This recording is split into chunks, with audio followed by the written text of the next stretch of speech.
Hello नमस्कार, मैं हूँ आशीष और मैं आपका वेलकम करता हूँ भारत फर्स्ट में। आज भारत में बंद है। आज है 12 फरवरी। आज बांग्लादेश में इलेक्शन भी है।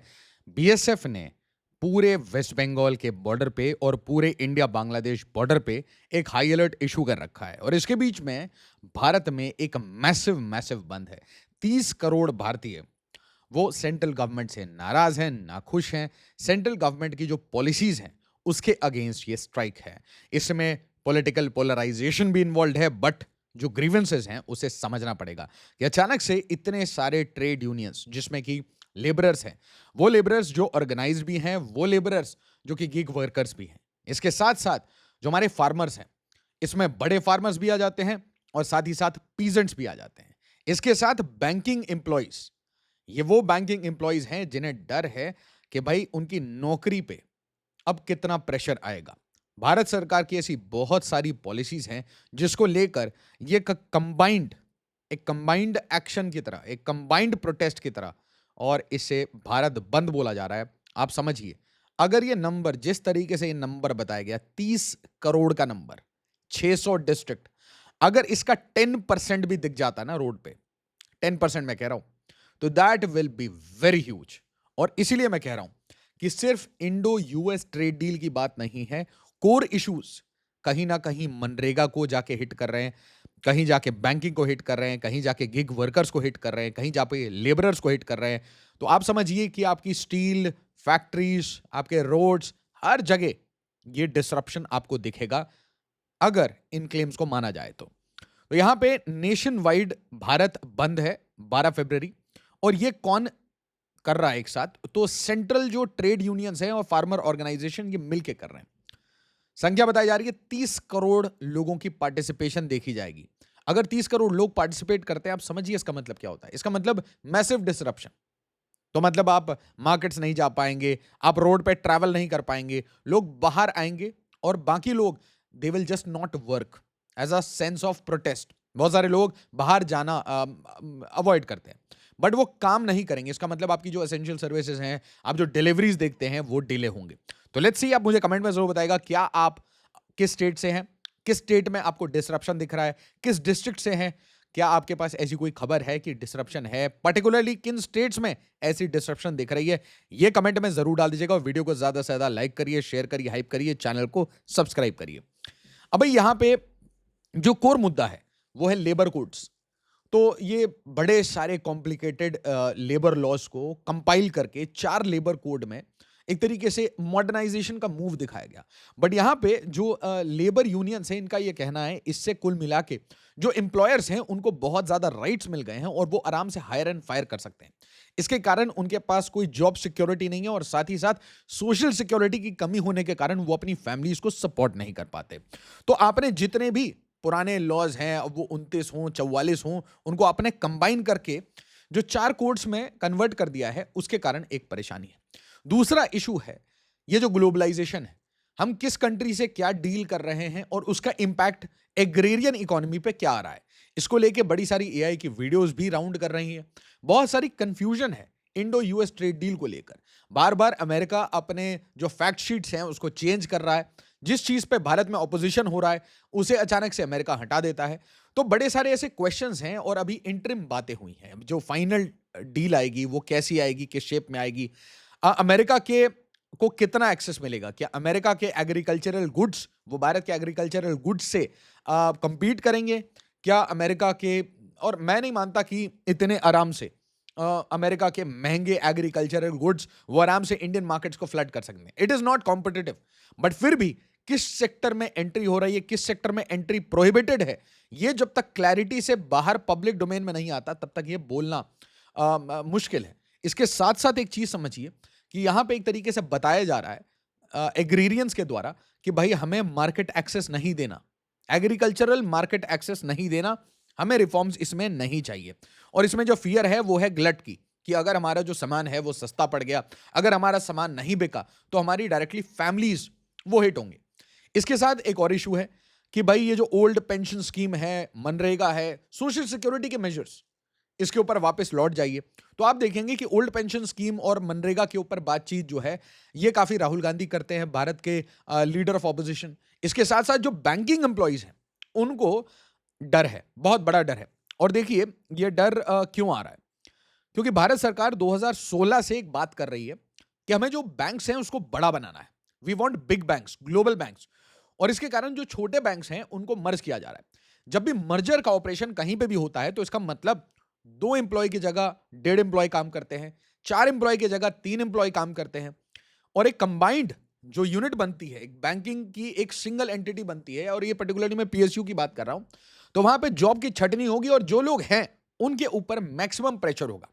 इसके साथ साथ प्राइवेट सेक्टर के साथ कंपटीशन, और बैंक्स को बोला गया है कि आप अपने आप को ग्लोबलाइज करिए, अपने ग्लोबल ऑपरेशंस खोलिए। इसका मतलब जो एम्प्लॉइज हैं उनको कहीं ना कहीं स्टिफ कंपटीशन फेस करना पड़ेगा। इसके साथ साथ अगर आप याद करें तो जिस तरीके से एयर इंडिया टाटा के पास जा रहा था, एयर इंडिया प्राइवेटाइज हो रहा था, तो वहां पे भी एक पेन था कि भाई जैसे ही किसी चीज की प्राइवेटाइजेशन होती है तो जो पुराने जो तौर तरीके हैं वो चेंज होते हैं, उसमें कॉम्पिटिटिवनेस आती है, हायर एंड फायर आती है, और टैलेंट को फटाफट अब्सॉर्ब किया जाता है और लेस टैलेंट को फटाफट डंप किया जाता है। तो सोशल सिक्योरिटी का डर यहां पे भी है। इसके साथ साथ एंटी प्राइवेटाइजेशन मूव्स, भारत सरकार चाहती है कि कोर ऑपरेशंस में से वो बाहर निकले, और ये सिर्फ एक सेक्टर में नहीं होता, ये मल्टीपल सेक्टर्स में चल रहा है। आइडिया ये है कि सरकार की जो गिनती है इन टर्म्स ऑफ मुलाजिम वो कम होनी चाहिए, सरकार सिर्फ कोर इश्यूज पे फोकस करे और नॉन कोर इश्यूज वो प्राइवेट सेक्टर करे। और प्राइवेट सेक्टर से परेशानी ये है कि प्राइवेट सेक्टर के ऊपर भारत के जो लेबर यूनियन है, भारत के जो लेबरर्स हैं, एग्रेरियंस हैं, ये ट्रस्ट नहीं करते। उनको चाहिए कि अश्योर्ड हमारी इनकम होनी चाहिए, अश्योर्ड सोशल सिक्योरिटी होनी चाहिए, कोई क्राइसिस आए तो उसके लिए इंश्योरेंस होना चाहिए, और इसके साथ साथ सेफ्टी नेट्स होने चाहिए, जिससे कि जो किसान है या लेबरर है वो खुद प्रोटेक्टेड रहे और उनकी फैमिलीज प्रोटेक्टेड रहे। That is the core of the core issue. But यहां पे क्या पॉलिटिसाइजेशन है? जी हां, आप जिन ट्रेड यूनियंस को देख रहे हैं ये मैसिव ट्रेड यूनियंस हैं, ये एक सब्सटैंशियल चंक ऑफ लेबरर्स को रिप्रेजेंट करते हैं, सब्सटैंशियल चंक ऑफ एग्रीडियंट्स को रिप्रेजेंट करते हैं। आपने ऐसे नाम, जब किसान आंदोलन हो रहा था, चाहे पॉइंट 1 हो चाहे पॉइंट 2 हो, वहां पे भी फार्म प्रोटेस्ट जो था अगेंस्ट 3 ब्लैक लॉज, वहां पे भी आपने देखा होगा इनका एक्टिव पार्टिसिपेशन था। अब वापस से ये जो इंडिया यूएस ट्रेड डील हुई है, इसके बाद से ऐसा लग रहा है ये सब संगठित होके सेंट्रल गवर्नमेंट की पॉलिसीज के अगेंस्ट ये भारत बंद लॉन्च कर रहे हैं। अब इसकी सक्सेस या फेलियर, ये बंद कैसा चल रहा है, ये तो आप बताएंगे, अपनी लोकेलिटी से बताएंगे कहां कहां क्या इंपैक्ट है। बट इसमें याद रखिए कि संयुक्त किसान मोर्चा, ऑल इंडिया किसान सभा, ऐसे बड़े सारे ऑर्गेनाइजेशंस एक साथ, आप just look at this, INTUC, AITUC, HMS, C2, तो आप देखेंगे, जब इनके नाम देखेंगे तो आपको समझ आएगा कि यहां पे क्लियर कट आपको सपोर्ट मिलेगा राहुल गांधी से, कांग्रेस पार्टी से, आम आदमी पार्टी से, लेफ्ट के इकोसिस्टम से। इसके साथ साथ भारतीय जनता पार्टी के ऑपोजिशन में जितनी पॉलिटिकल पार्टीज है इंक्लूडिंग तृणमूल कांग्रेस, ये भी इसके साथ सपोर्ट में रहेंगे। तो कुल मिलाकर डिसरप्शन ऐसे स्टेट में जरूर दिखेगा जहां पे भारतीय जनता पार्टी पावर में नहीं, और जहां पे भारतीय जनता पार्टी पावर में है वहां पे कोशिश होगी इस बंद को डिफ्यूज करने की। और participation is very big on papers, अब रियलिटी आप जरूर बताइएगा। तो आप ये एक्सपेक्ट कर सकते हैं कि ऐसे स्टेट्स जहां पे लेबर यूनियन बहुत स्ट्रांग है, या फिर सरकार एंटी बीजेपी है, ठीक है, ऑपोजिशन की कहीं पे भी सरकार है, या फिर ऑपोजिशन कहीं पे अगर मजबूत है, तो वहां पे इसका इंपैक्ट डेफिनेटली दिखेगा।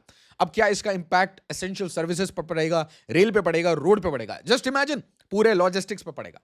सीधी बात है, अगर इसका 10% भी रोड पे है, 10% भी प्रोटेस्ट करने निकला है, तो भारत को बिल्कुल अच्छे से पॉज किया जाएगा एक दिन के लिए।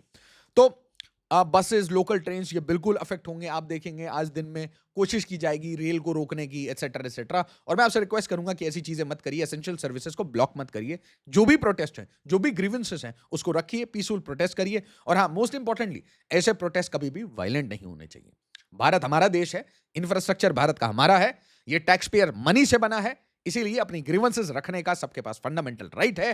To organise peacefully is also fundamental right. तो ये बहुत अच्छी बात है कि ग्रीवेंस को रखा जा रहा है, बस please do not harm the public property, do not use violence. इसके साथ साथ पब्लिक सेक्टर बैंक्स, देखिए यहां पे आपको डिसरप्शन क्लियरली दिखेगा, बट एसेंशियल सर्विसेज में आपको कोई डिसरप्शन नहीं दिखेगा, मतलब हॉस्पिटल्स एक्सेट्रा। बट याद रखिए, अगर आपके ट्रंक लाइंस चोक्ड हैं, ट्रंक लाइंस चोक्ड हैं, तो इसमें प्रॉब्लम आती है इन टर्म्स ऑफ मूवमेंट। इसीलिए अगर आप कहीं प्रोटेस्ट भी कर रहे हैं, अगर आप ऐसी चीजों में इन्वॉल्व हैं, इवन आप पॉलिटिकल पार्टी से हैं, डजंट मैटर, बट एक चीज याद रखिए, do not hurt the ambulance services, ठीक है? किसी की जो एसओएस सर्विसेज हैं उसको हर्ट मत करिए। It makes a bad image of any protest. But core issue ये है कि जो इंडिविजुअल ग्रीवेंसेस हैं और जो ये कॉम्बिनेशन ऑफ ग्रीवेंसेस हैं, इसके ऊपर भारत सरकार को अच्छे से इंफॉर्मेशन डिसेमिनेशन करना चाहिए। भारत सरकार की जो इंफॉर्मेशन डिसेमिनेशन स्ट्रैटेजी है, वहां आपको नए लोगों की लाने की जरूरत है। पुराने ब्यूरोक्रेट्स और जो पुराने लेगेसी ओल्ड सिस्टम्स हैं, ये अच्छे से काम नहीं कर पा रहे। जिस तरीके से मीडिया चेंज हो रहा है, जिस तरीके से जो टीवी मीडिया है उसकी क्रेडिबिलिटी ऑलमोस्ट नेग्लिजिबल पे पहुंच चुकी है, और जहां पे लोग क्विक मीडिया चाहते हैं, जहां पे सोशल मीडिया से लोग फटाफट न्यूज लेते हैं, वहां पे जरूरत है कि एक ऑर्गेनाइज तरीके से इंफॉर्मेशन डिसेमिनेट किया जाए, ताकि यह समझ आए कि भारत सरकार कौन सा काम किस लिए कर रही है, और अगर कोई ग्रीवेंस है तो उसके ऊपर क्लैरिटी से आंसर एक यूनिसन में दिया जाए, नॉट विथ कंफ्यूजन। और साथ साथ एक हम्बल अपील है, ऐसी किसी भी एक्टिविटी में अगर आप इन्वॉल्व हैं, तो याद रखिए भारत सरकार का क्लियर स्टांस है कि भाई ये सब पॉलिटिकल पार्टीज करा रही हैं, ऑपोजिशन पार्टीज करा रही हैं, तो ये भले ही आपका फंडामेंटल राइट हो, बट प्लीज बस एक कोशिश करिए, दूसरों को परेशान ना करें, दूसरे की फंडामेंटल राइट्स ना डिसरप्ट करें, और साथ ही साथ एसेंशियल सर्विसेज को ना डिसरप्ट किया जाए, पब्लिक इंफ्रास्ट्रक्चर को ना डिसरप्ट किया जाए, क्योंकि देश जितना आपका है उतना हमारा है और हम सबका है। और इस देश के इंफ्रास्ट्रक्चर को हिट करने से, आम जनमानस को परेशान करने से हमारे ऊपर ही उल्टे लांछन लगते हैं। वीडियो को लाइक शेयर और सब्सक्राइब जरूर करिएगा। इसका इंपैक्ट कमेंट्स में जरूर बताइएगा। एज ऑलवेज, जय हिंद, जय भारत।